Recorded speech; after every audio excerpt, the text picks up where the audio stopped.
Welcome back dito sa channel natin. Muli tayo nagbabalik dito sa Maynila para magbigay ng update sa mga latest projects na ginagawa dito.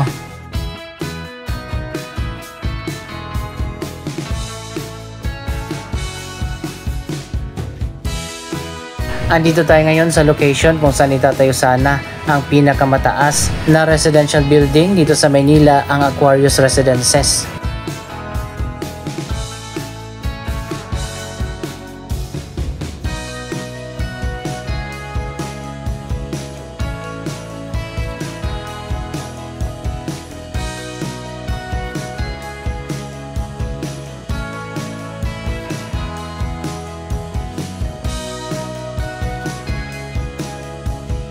So ayan guys, ngayong last quarter na ng 2023, mukhang sisimulan na ang pagtatayo ng Aquarius Residences. Pero matagal na ang proyektong ito bago pa ang pandemic, pero hanggang sa ngayon, hindi pa rin ito nasisimulan. Malapit lang dito ang isa pang mega project na patapos na, ang Aspire Tower Manila.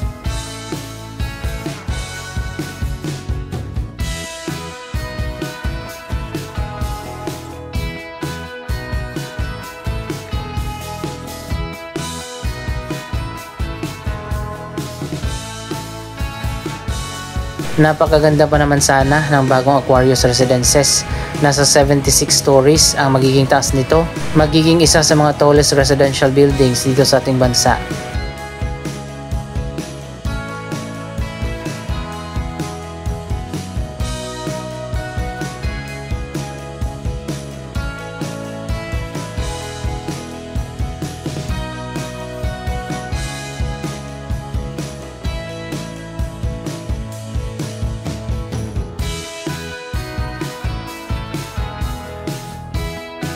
Abangan na lang natin, baka sa mga susunod na buwan o di kaya next year magiging full blast na ang construction dito.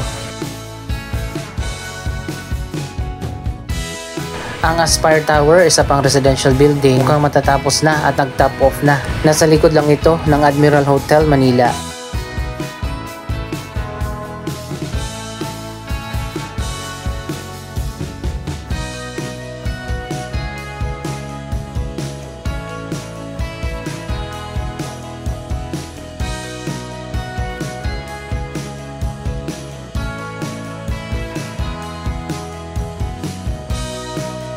Andito na tayo sa may Ross Boulevard. Mukhang natapos na ang paggawa ng bagong kalsada dito sa northbound at southbound ng Ross Boulevard.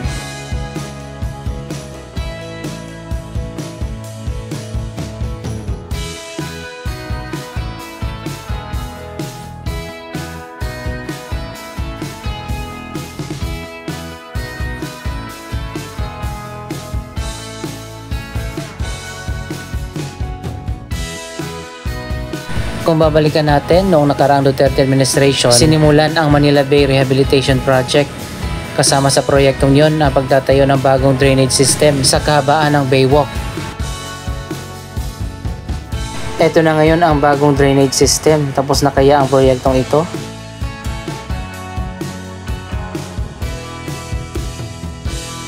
Nasa 48 stories pala ang taas ng Aspire Tower Manila.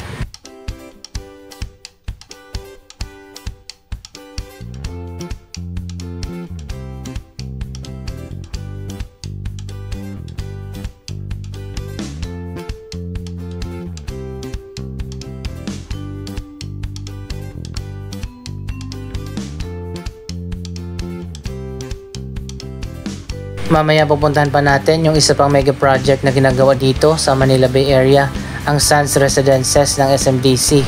Pero bago pa yan, nandito muna tayo sa Manila Yacht Club area.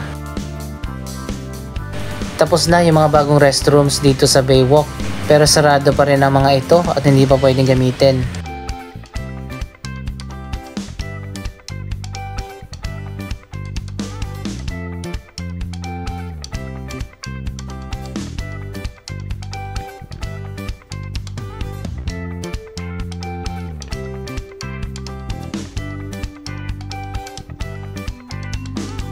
Meron ditong bagong maliit na beach. Ito yata yung excess na mga sand na ginamit doon sa Manila Bay Dolomite Beach.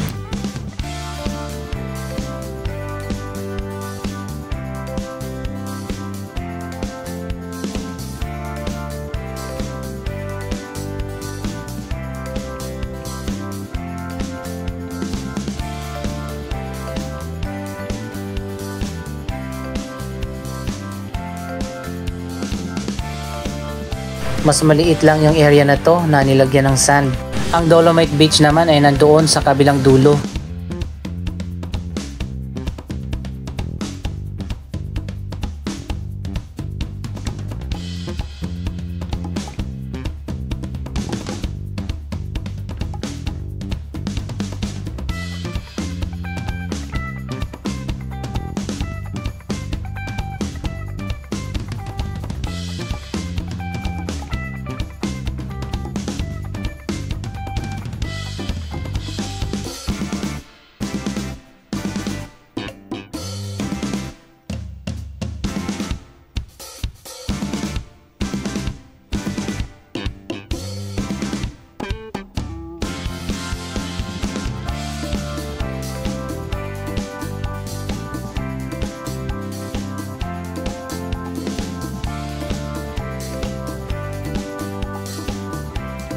Malinis naman dito sa maliit na beach at mukhang kinokolekta yung mga basura na inaanod dito.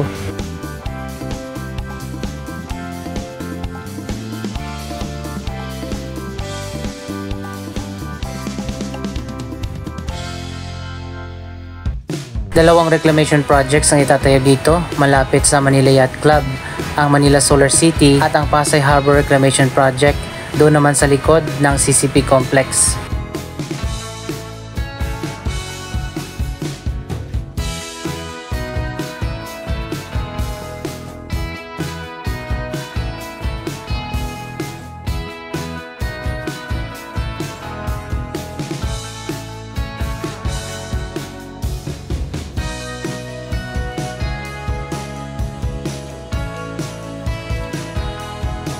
Yung mga drainage na pala na palabas ng Manila Bay, nilagyan muna ng harang habang ginagawa pa yung bagong drainage system.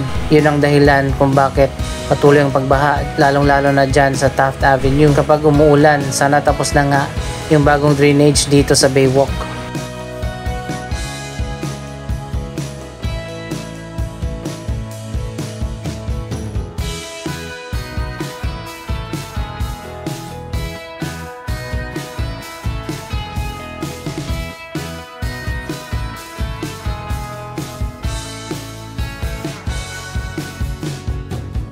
Bukod sa mga restroom, may mga buildings din na itinayo dito.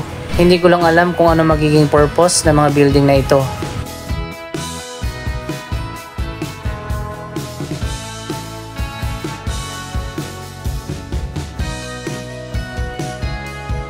Naging smooth na nga ang bagong kalsada na ginawa dito sa Rojas Boulevard.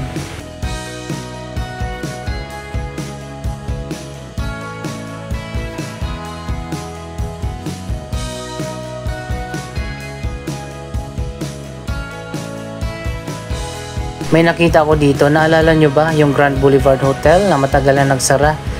Nagkaroon din ito ng legal issues kaya hindi pa masimulan yung renovation o restoration. Pero ngayon mukhang nagsisimula na.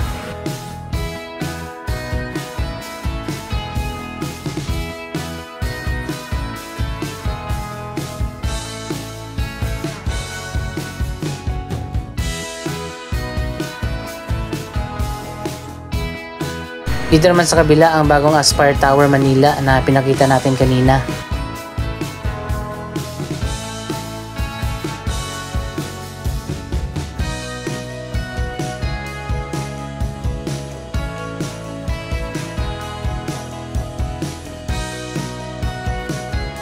Isa pang bagong mega project ang tinatayo ngayon dito sa Manila Bay. Yan ang Sands Residences, isa itong residential condominium project ng SMDC.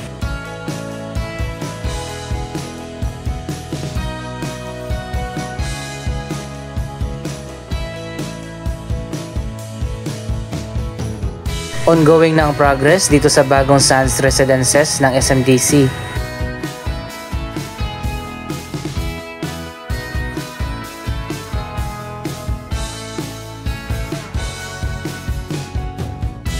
Kapag natapos na yan, magkakaroon ng 51 floors na residential building na may magandang view ng Manila Bay.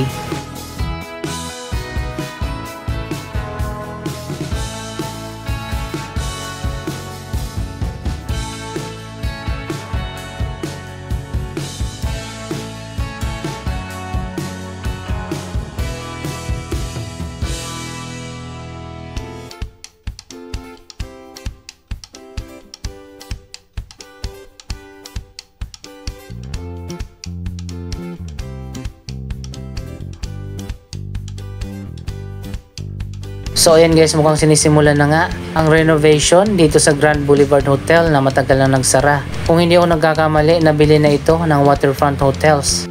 Akala ko talaga i-demolish na ang building na ito. Pero sa ngayon makikita naman natin mukhang inaayos na at magbabalik operation ang building na ito.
Sa ngayon, hindi pa natin alam kung ano na ang magiging bagong function ng dating Grand Boulevard Hotel. Kung magbubukas ba ito bilang bagong hotel ulit, o residential building, o gagamitin bilang office building.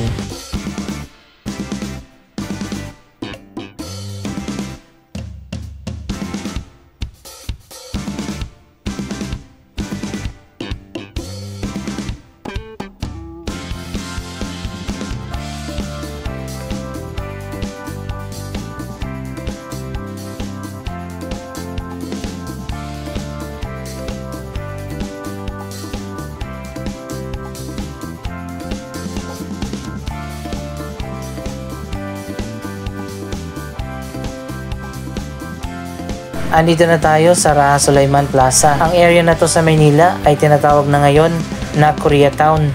Isang proyekto ng Korean Embassy kapartner ang Manila LGU kung saan itatransform nila ang Malate area sa Maynila upang magiging bagong Koreatown. Pero hanggang sa ngayon hindi pa rin nasisimulan ang mga proyektong itatayo dito. Abangan na lang natin sa mga susunod na update.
So ayan guys, makikita natin dito ang world famous na Manila Bay Sunset.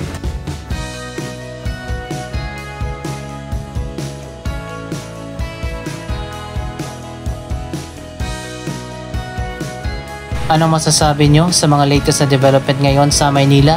Mag-comment lamang dyan sa baba ng inyong mga reaksyon. Maraming salamat sa inyong panonood. Don't forget to like, share, comment, at subscribe. Thank you for watching!